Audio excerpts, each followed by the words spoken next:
7 سفر کو موضع کھمبی سرائے عالمگیر میں سالانہ مجلس اعزا ہے، جس میں علامہ آصف رضا علوی فیصل آباد، ان کے علاوہ بھی کافی علماء و ذاکرین ہیں۔ 13 سفر موضع دنیالہ سادات میں سالانہ مجلس اعزا ہے، جس میں علامہ علی ناصر الحسینی تلارہ صاحب کے علاوہ کافی نمبر علماء و ذاکرین ہیں۔ مومنین سے التماس ہے شرکت فرمائیں گے۔ 23 سفر کو نیا آڑا محلہ کھاریاں میں مجلس اعزا ہے، جس میں علامہ ذوالفقار حیدر نقوی اور ان کے علاوہ سید بداشاہ کے علاوہ بھی کافی نمبر علماء و ذاکرین ہیں۔ مومنین سے التماس ہے شرکت فرما کر عملاً اجر رسالت ادا فرمائیں گے۔ اب آپ کے سامنے ممبر پاک میں کی سعادت حاصل کریں گے وکیل آل محمد جناب مولانا اختر عباس غدیری صاحب۔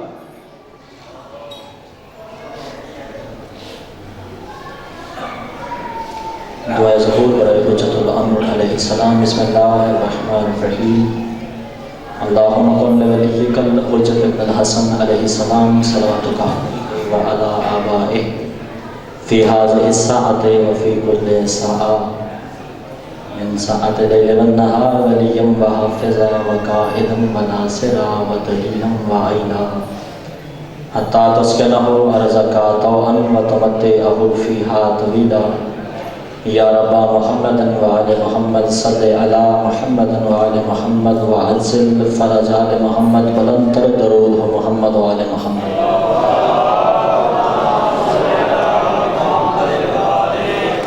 درود پاک کو پڑھنا عظیم عبادت ہے۔ جتنے حاضر بیٹھے ہو کوشش کرو با جماعت انداز سے بلندر درود محمد وآل محمد۔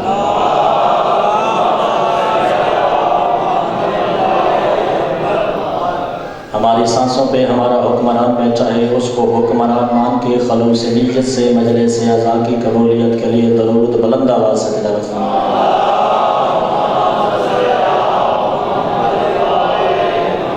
شہنشاہ معظم سرکار امام زمانہ کی جلد آمد کے لیے صلوات خلوص نیت سے تلاوت فرمائیں۔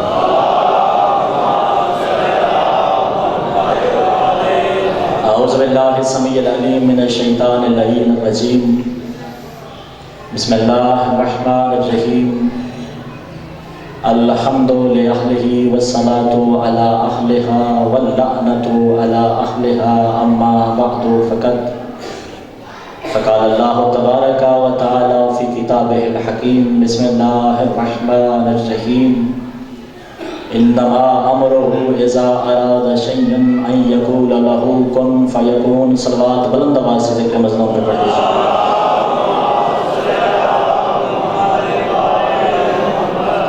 دعائے پروردگار عالم آپ کی عظیم عبادت اپنی بارگاہ میں قبول فرمائے۔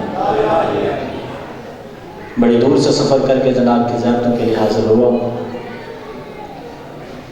دروازہ علی ابن ابی طالب کا طالب علم ہوں، بحیثیت طالب علم منتظرین امام زمانہ سے چند گنے چنے لمحات میں خلوص نیت سے عاجزی سے نوکری ادا کرنا چاہتا ہوں، اگر آپ کا سننے پہ دل ہے تو۔ خداوند عالم نے اپنی ساری شریعت کا خلاصہ قرآن کی صورت میں اور اس پہ 12 حقیقی مفسر امام بنا کے ہمیں عطا کیے۔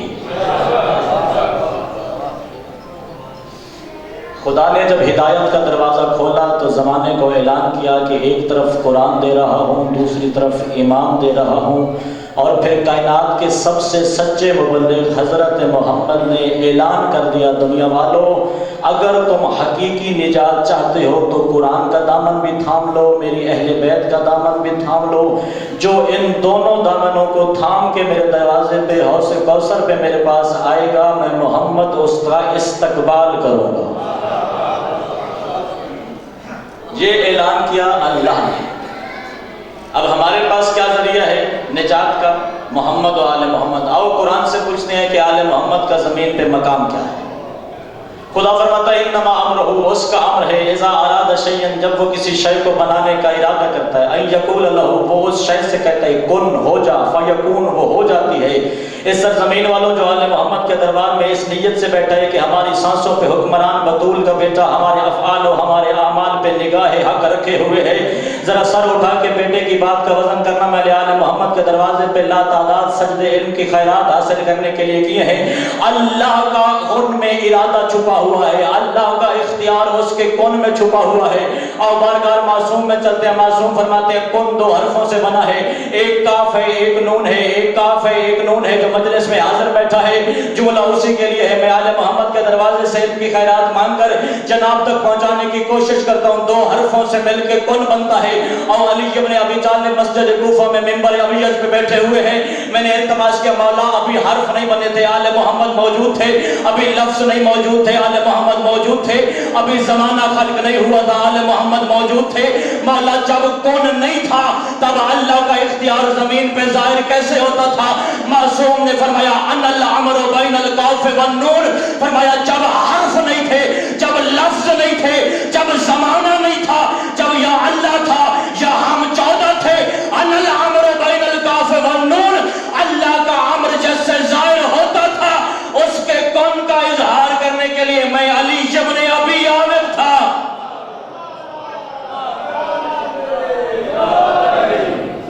پتہ نہیں یہاں نعرہ لگانے کا یہی میں آ رہی ہے, آپ چکے ہوئے ہیں. چلو تھوڑا قریب آؤ, میں اور مختصر کرتا ہوں. ان خزانۃ اللہ فی کن, اللہ کا خزانہ اس کے کن میں ہے. وخزانۃ الامام فی خاتمہ, امام کا خزانہ اس کی انگوٹھی میں ہے. بھئی خالق اللہ کی ذات ہے, اللہ کے علاوہ کوئی خالق نہیں ہے. جہاں تک فاعل حقیقی کی بات ہے, اللہ خلق کرتا ہے. اور قرآن پڑھتے ہیں, سورہ مبارکہ آل عمران ہے. اللہ کی ایک ظاہری حجت حضرت عیسیٰ, مٹی آپ کو اٹھا کر آدمی اخلق لکم من الطین کہیت الطیر, زمانے والوں میں تین مٹی سے پرندہ خلق کرتا ہوں. اب تین کیا ہے؟ جب مٹی خشک ہو وہ تراب ہوتی ہے, جب اس میں پانی مل جائے وہ تین بن جاتی ہے. یعنی اللہ کی حجت ہے, نبی ہے. اور چلو بات اور مختصر کر کے سمجھانے کی کوشش کرتا ہوں. اللہ نے نبی بنائے, خود نبی نہیں بنا. اللہ نے رسول بنائے, خود رسول نہیں بنا. بھئی ضرورت کیا تھی جب منصب ہدایت ایک تھا, جب اللہ ایک تھا, جب آل محمد ایک تھے, جب اس کے انبیاء کا پیکر ایک تھا, جب سب کی تینت ایک تھی, پھر نبی الگ کیوں بنائے, رسول الگ کیوں بنائے؟ چلو میں سمجھانے کی کوشش کرتا ہوں, ہو سکتا ہے کسی دن تک میری بات پہنچ جائے اور حقیقت کا دروازہ اس کے لیے آشکار ہو جائے. اللہ نے نبی بنائے, خود نبی نہیں بنا. اللہ نے رسول بنائے, خود رسول نہیں بنا. مگر قرآن میں ایک منصب ہے جو اللہ نے اپنے پاس بھی رکھا, اپنی حجتوں میں بھی تقسیم فرمایا. کون سا؟ انما ولیکم اللہ کی آیت بتاتی ہے پہلا ولی اللہ ہے, دوسرا ولی رسول ہے, تیسرا ولی علی ہے. جیسے اللہ ولی ہے ویسے محمد ولی ہے, ویسے علی ولی ہے. جیسے اللہ ولی ویسے علی ولی, جیسے اللہ ولی ویسے علی ولی. جہاں جہاں اس کی ولایت ہوگی اس کے منصب ولایت کا ظہور ہوگا. یہی تو وجہ ہے اللہ ولی ہے وہ سورج چڑھاتا ہے, علی ولی ہے واپس بلاتا ہے.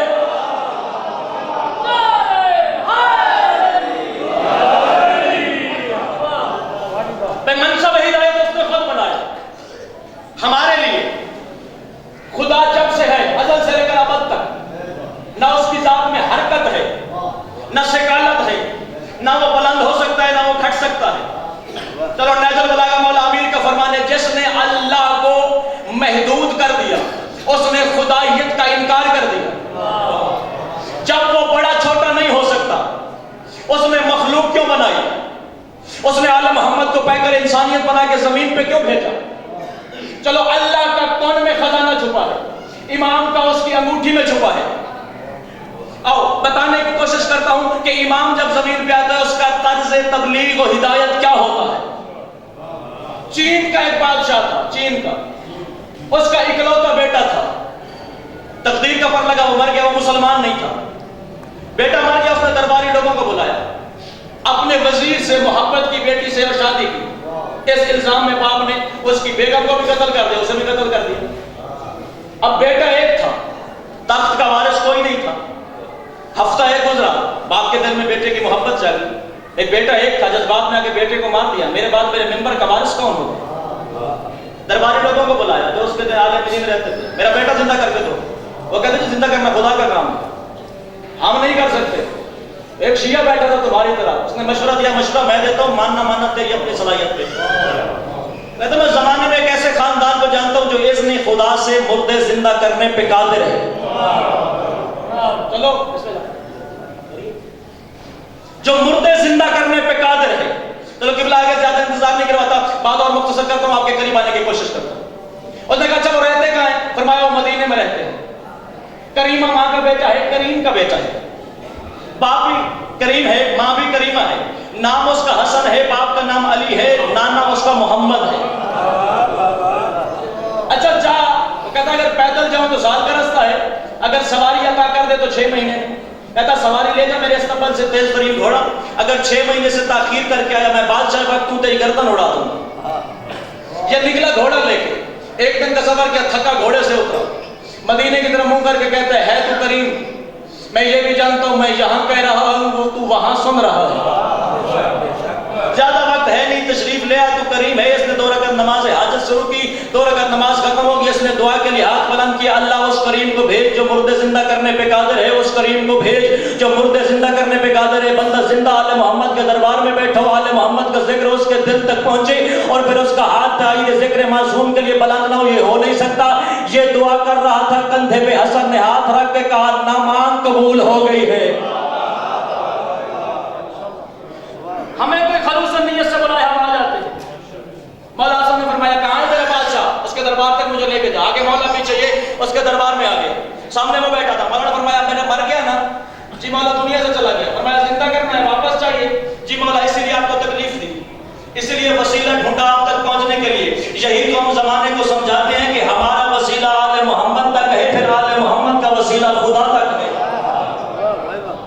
مولا نے فرمایا اچھا ٹھیک ہے میں اب آ گیا ہوں، زندہ کر دے تو مجھے اس دریا میں تم نے لاشیں پھینکی، وہاں جانا ہے یا بچہ یہی بلانا ہے؟ مولا آپ کریم ہے، جس طرح بہتر جانے. مولا آگے اس پیچھے چین کی بھی اتنی زیادہ آبادی اس وقت کی تھی. دریا کے کنارے پہنچے، معصوم نے حکم دیا دریا میں رہنے والی مخلوق، میں ابراہیم نے جو صرف انسانوں کا امام ہوں، میں 18,000 عالمین کی ہر ایک جنس پہ امام ہوں. میں امامت کا اختیار استعمال کرتے ہوئے حکم دیتا ہوں ان دونوں مردہ میں سے کسی کے کوئی چھوٹا سا ٹکڑا بھی ملتا ہے تو حسن کے سامنے پیش کیا جائے. آدھے گھنٹے بعد جو مچھلیوں کی سردار تھی اس نے اعلان کیا کہ کوئی شے نہیں ملی، ان کا کوئی بقیہ حصہ دریا میں باقی نہیں رہا ہے. حسن نے فرمایا میں اپنی امامت کی نگاہ سے دیکھ رہا ہوں سمندر کے فلاں حصے میں ان کی ایک چھوٹی چھوٹی ہڈی پڑی ہے، اٹھا کے میرے سامنے لے آؤ.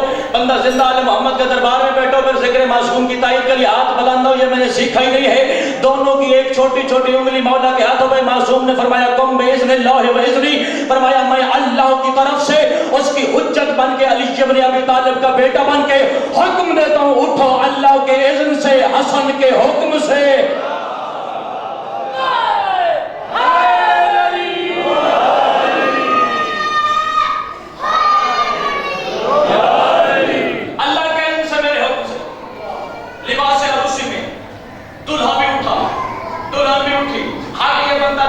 مہینے کے بعد زندہ ہوا تھا، باپ کا شکریہ ادا کرتا.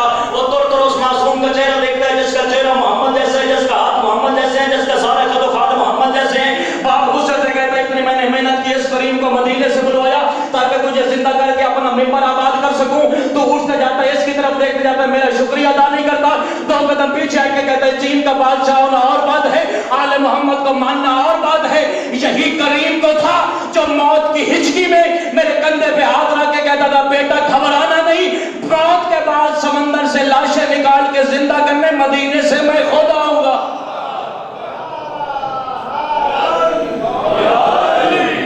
بیٹا گھبرانا نہیں، مدینے سے میں خود آؤں گا. چلو مولا حسن اور مولا حسین دونوں کا باپ ایک، ماں ایک، نسب ایک، خاندان ایک، معیار ایک. قبلہ تائید فرمائیں گے دونوں کے نام میں بھی اللہ نے فرق نہیں رکھا. حسن اس میں مکبر ہے، حسین اس میں مسکر ہے. وہ بڑا حسن، حسین چھوٹا حسن، حسنین حسنان 2 حسن. اللہ نے نام میں بھی فرق نہیں رکھا، ایک یہ کا فرق ہے. اور حسن اور حسین کے جو نام کے آداب میں فرق ہے وہ 10 کا ہے. حسن کے 118، حسین کے 128. نام میں یہ کا اضافہ کر کے اللہ نے زمانے کو سمجھا دیا چونکہ حسن کے بعد امام 10 ہیں، اس لیے اس کا نام حسن کی بجائے حسین ہے. بھئی سوچنے کی بات ہے جن کے نام میں بھی اللہ نے فرق نہیں رکھا. مولا حسین کی اولاد میں 9 امام، مولا حسن کی ذریت میں 1 بھی نہیں. چلو ایک سوال اور کرتا ہوں. آل محمد کا مومن فکر کرنے والا ہوتا ہے. مولا امیر کا فرمان ہے کہ میرا مومن ایک لمحہ بھی غافل نہیں رہتا، فکر کرتا رہتا ہے. چلو جہاں تک بات پہنچے گی تبلیغ کے لیے کافی. بھئی 1 کے 9 بیٹے امام، بھی نہیں. جب سارے کے سارے محمد ہیں تو کربلا حسین کیوں نہیں گیا؟ حسن بھی جا سکتا تھا، مولا علی بھی جا سکتے تھے، محمد مصطفیٰ بھی جا سکتے تھے، صرف مولا حسین کیوں؟ پھر نسل حسین سے 9 امام، مولا حسن سے نہیں. کوفہ کی ایک جماعت آ گئی، دونوں بھائی بیٹھے تھے مسجد میں.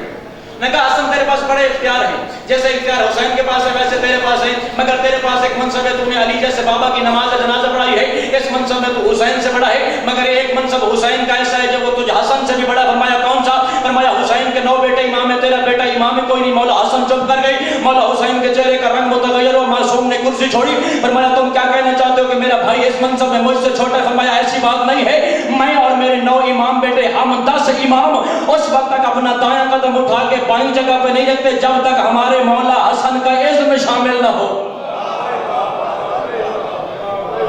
مگر بیٹے امام اس کے کیوں ہیں؟ اور وجہ تلاش کرتے ہیں. کربلا کی شہادت عظمیٰ کے بدلے میں اللہ نے حسین کو 3 انعام عطا کیے.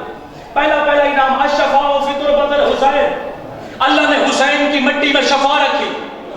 چلو ایک بندے کا خرچہ میں کر سکتا ہوں، میرے ساتھ خانہ خدا چل، خانہ کعبہ کی مٹی تو کھا، میں فتویٰ لگا دوں گا چونکہ اپنے بھائی چونکہ بندہ بنا ہے مٹی سے، جو مٹی کھاتا ہے اپنے بھائی کا گوشت کھاتا ہے، کھانا حرام ہے. چلو روضہ رسول پہ چلتے ہیں، روضہ رسول کی مٹی کھانا حرام ہے. مولا علی حسین کا بھی بابا ہے، حسین کا بھی مولا ہے، حسین سے بھی بڑا ہے، حسین سے بھی منصب بڑا اس کا. مولا علی کے ہاتھوں سے حسین کا رزق جاری ہوتا ہے. نجف کی مٹی کھانا حرام ہے. کائنات میں فقر ایک خطہ ہے کربلا، تو وہاں چل، وہاں کھانا جائز نہیں، شفا ہے.